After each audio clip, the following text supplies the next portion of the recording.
May papanukalang solusyon ng isang senatorial aspirant na sasawata sa problema ng talamak na korupsyon sa gobyerno.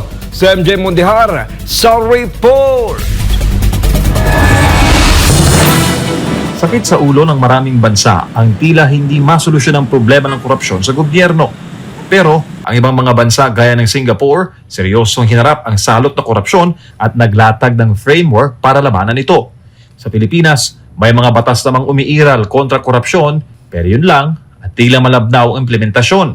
Kaya para sa senatorial aspirant na si Pastor Apollo C. Quiboloy ng Kingdom of Jesus Christ, dapat mayroong makapangyarihang government arm maliban sa ombudsman para labanan ang korupsyon. Ayon sa kampo ng butihing pastor, isusulong nito ang paglikha ng Truth Commission o ang Anti-Corruption Commission Act. Anya, tutulong ito sa Office of the Ombudsman bilang special commission na tututok lamang sa lahat ng isyu ng irregularidad sa gobyerno. Ang kainaman, lahat ng sangay ng pamahalaan ay pwedeng busisiin, mapa-legislative man, executive at judiciary.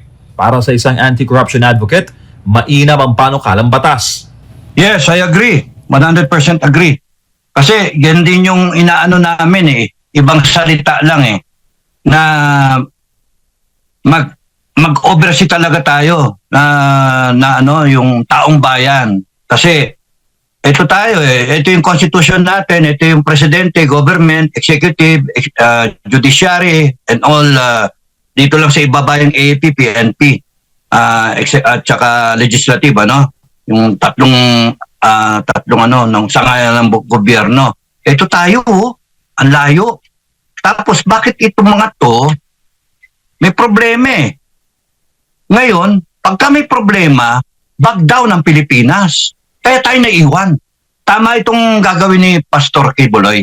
Nais din ng panukala ni Pastor Apollo na higpitan ang appointments ng mga commissioner sa proposed Truth Commission at obligado magsagawa ng regular reporting sa taong bayan sa usad ng mga investigasyon. Pagka pumalpak ngayon yung presidente, yari lahat ng chain of command. Lahat. That's why pati yung politika natin, kung pumalpak yun, pati yung judge natin, pati yung ating legislative congress na pumapalpak ngayon, back down tayo lahat. Damay tayong lahat, buong Pilipinas. Mapag-iwanan tayo, hindi lang may iwanan tayo, delikado yung future natin. Isipin mo 119 million, 119 million Filipinos. We're growing 2 million every year. Tapos nun, hindi mo masabi yung kinabukasan natin.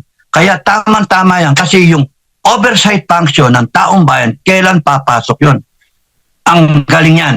Magaling yan. Sangayon ako dyan. Talaga ikukumpanya ko si Pastor. Nakilala si Pastor Apollo C. Quiboloy sa zero corruption leadership nito sa Kingdom of Jesus Christ.